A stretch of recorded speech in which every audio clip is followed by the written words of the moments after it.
welcome back to the Hiking and Backpacking with Goose podcast. In this episode, I return to the Greenbrier area of the Great Smoky Mountains National Park to hike the Porters Creek Trail to Fern Branch Falls, which is a 40-foot waterfall. Information on this hike can be found on the park's website. If you'd like to learn more about the Greenbrier section of the Smokies, then I suggest you listen to the Ramsey Cascades episode, which is Season 4, Episode 12. Hopefully today I'll avoid another yellow jacket encounter like I had on that hike. I expect this hike to be a fairly easy hike. The total round-trip length of the hike should be about 4 miles with a total elevation gain of 699 feet. Actually, my hike might be slightly longer as I expect to tour some old structures that are off the trail a bit. The trail continues past the waterfall for another 1.7 miles to a wilderness campsite, but I don't plan to continue past the waterfall. I'm just planning to take a nice walk in the woods to clear my head today. Nothing too challenging. Interestingly enough, by taking some intersecting trails, you can access Mount LeConte via a 9.1 mile and, I am confident, very steep hike if you're feeling extremely energetic. There are so many different ways you can hike to Mount LeConte that I'm losing count. If you're interested in hearing about my hike to Mount LeConte, check out my Season 3, Episode 3 podcast in which I hiked to Mount LeConte via the Alum Cave Trail. The trailhead for this hike is accessed off of U.S. Highway 321, about 6 miles east of Gatlinburg, Tennessee. At that point, there's an entrance to the Greenbrier section of the park. This road quickly becomes a gravel road that I'll be on for about 3.1 miles until I reach a junction in the road, where I'll continue straight ahead for about a mile until I reach the trailhead and the parking area. The first mile of my hike will be on an old gravel road following Porters Creek very closely. I enjoy hikes near streams or rivers, so this will be a great start to today's adventure. At about 2/3 of a mile into my hike, I'll likely see some old stone walls, which used to be part of the Cantrell homestead. Nearby is the Ownby Cemetary. I'm not sure if these landmarks will be obvious or if they'll be hidden by thick vegetation, which is very common in the Smokies. About another 1/4 of a mile, I should cross a stream on a very well-engineered and modern bridge. Near this area is a side trail to the John Messer Farm. This group of buildings is maintained by the park and features a 95-year-old cabin which used to be the home of the Smoky Mountain Hiking Club. As well, there is a historic Cantilevered barn there. After spending some time exploring this old farm, I'll make my way back to the trail and continue my uphill march. It's at this point the trail should get narrow and be more of a foot trail rather than an old road bed. This trail is also supposed to get steeper for the remainder of the hike. It's also at this point that I should enter an old-growth forest. I really look forward to seeing some big old trees. At about 1.6 miles into my hike, I'll cross one of those Indiana Jones-type footbridges, which freak some people out. At about 2 miles, I should get a great view of Fern Branch Falls, so I can cross another Great Smoky Mountains National Park waterfall off of my to-do list. Most reviews that I've read rate this specific hike as an easy one, but I did read one that rated it as moderately difficult. I'll give you my opinion later in the episode. When I arrive at the falls, I'll take a short break and record the halftime report. I'll talk to you soon.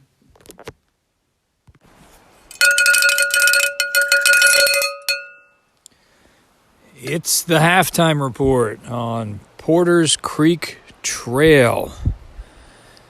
Well, I arrived at the trailhead in mid-morning. On the drive up, I saw that the Smokies had snow on them, so I was hoping I could still access the trail. When I got to the trailhead, there was definitely snow everywhere, but it was really just on the plants, so the road wasn't closed, and the trail was very clear. So I started on my hike on a cold December morning, and it's been a very nice, peaceful hike, though I have not accomplished what I set out to, which is to see Fern Branch Falls. I actually am now at the backpacking campsite number 31 at the very end of the trail. So here's how it went. As I started up the trail, just beautiful. It was snow flurries. Like I said, the trail's clear, but just gorgeous scenery the whole way on this hike. And then I made it to the first bridge, which looks like an automobile could go over it. Continued to hike and found the historic farm site. Interestingly enough, they've torn down the barn, and it looks like they're rebuilding it. So I guess maybe it had gotten to the point where they had to reassemble it with some new wood in certain sections, and the easiest way to do that is just take it apart and put it back together again. That's what it looked like to me.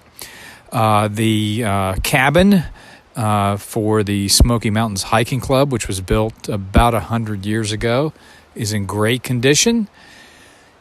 Messed around there a little bit, toured that general area, and then continued on with my hike. Just enjoying the scenery and Porter's Creek all along the way. Lots of rapids in the streams, in that stream, that is. And just a beautiful day for a cold winter's hike. And continued up the trail and got to the first bridge, one of those Indiana Jones bridges, but it's only like 2 feet off the ground just to get you over a creek. Continued further and saw those stones. Actually, I think I saw the stones before I got to the historic cabin and the cemetery too. I'll have to go back and look at my photos and see which one I toured first. So spent a lot of time on detours, having fun on the trail. Got to the big Indiana Jones style bridge. That one was covered in snow, so I had to be real careful about my footing and so forth on that one. And continued on and saw lots of rapids, but I never saw Fern Branch Falls. Continued to hike up the trail for a good bit, past where it's supposed to be, and past a couple of hikers coming back down the trail, and asked them how the falls was, and they said they couldn't find it. So I thought, well, I'm going to make the best of this day, and I'll just hike to the end of the trail at the campsite. And the campsite is actually a great, simple backcountry campsite. There is a small iron fire ring here and a log that is used, I guess, as a chair. They have the typical Smoky Mountains backpack hanging system between a couple trees where there's a large wire and some smaller ropes that you can then pull your backpack up in the tree to keep it away from animals. So far, I'm disappointed I haven't seen the falls, but it's been just a gorgeous hike with snow all around. How often do you do that? And I think maybe I should do winter hikes more. So that's it for now. I'm going to start back down the trail after I take a break and have a snack and water and all that. And then I'll try to see if I can find the falls on the hike back down. If I do, I'll stop and record a little bit more audio. Otherwise, I'll catch you at the wrap-up. Success! I found Fern Branch Falls. On my trip down, I carefully looked at anything that was related to water. So streams, little creeks going across the trail, anything near Porter's Creek. And I saw a small stream at one point and looked up the hill, and there it was. The reason why I didn't notice it on the trip up was that the volume of water coming down the falls is very small. It's a falls that's pretty tall, and it's coming down a sheer rock face with a small volume of water. Between it and the trail is a boulder field. So I had to hike about halfway up the boulder field to get to where I could take, some reasonable photos and a video to put on Instagram. So the bottom line is, if you're hiking towards the falls from the trailhead, it's on your left. And when you get to about the 2-mile mark, start looking for small streams crossing the trail, and look for one that has a large boulder field right next to it. And then look up, and you'll see the sheer rock face and Fern Branch Falls. So, success. So that's all for the moment for the halftime report, and I'll catch you again on the wrap-up. Well, it's time for the wrap-up. The rest of my return hike went very quickly because it was all downhill. I passed 2 additional sets of hikers on my way back to the Goosemobile. One of the hikers asked me about the falls, so I filled him in on how to locate it and gave him the heads up on the water flow situation. Some of the snow in the treetops was starting to melt and raining lightly on me during the return hike. But it sure was a beautiful hike today. This hike turned out to be a lot longer than I had planned originally due to missing the falls and me deciding to hike all the way to campsite number 31. But it was a great hiking day for me. My hike today was a total in and out distance of 8.32 miles with a total ascent of 1,841 feet. If you hike the entire length of Porter's Creek Trail like I did today, I think you should consider this a moderately difficult hike. The upper portion of the trail is narrow and rocky in certain areas, and it does get steeper after that larger Indiana Jones bridge. However, if you only hike to Fern Branch Falls, your hike should be about 4 miles or 4.5 miles if you detour to tour the cabin and the farm site and the cemetery and the rock walls, which I highly recommend that you do. That hike would have an elevation gain of about 600 feet and should be an easy hike for most people. I'd recommend the shorter version of this hike for most anyone. Porter's Creek Trail is a very, very nice hike. Beautiful scenery, a beautiful large creek with huge boulders and many fantastic cascades along the way.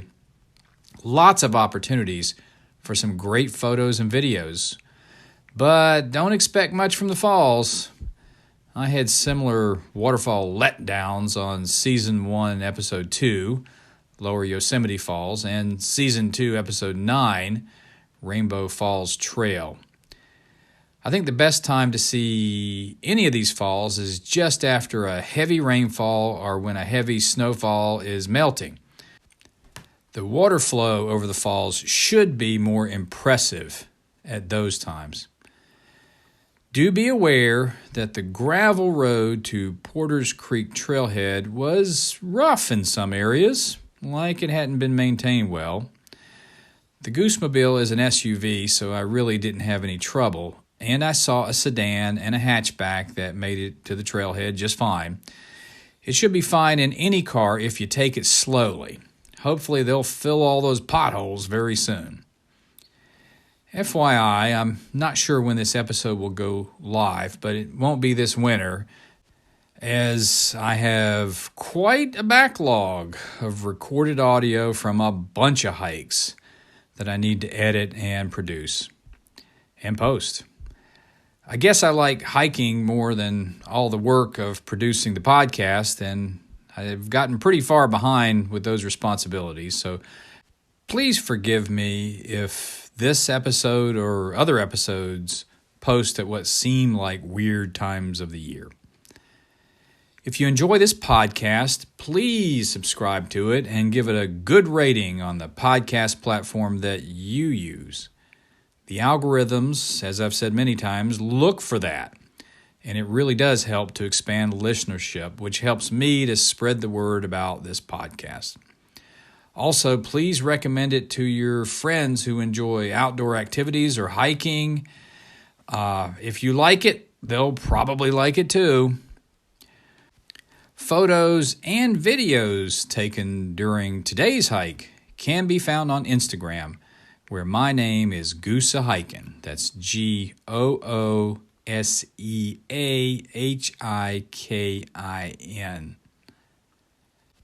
A final thought. As always, enjoying the great outdoors is most certainly enjoyable and fun, like it was on today's snowy hike. But please don't engage in strenuous physical activities that are beyond your capabilities or your physical condition. Make sure you are familiar with the wildlife you could encounter on your journey so you can be prepared. Also, make sure that you wear weather-appropriate clothing, carry an emergency medical kit, water, and a map, and always stay on the trail. And remember to go to church this weekend.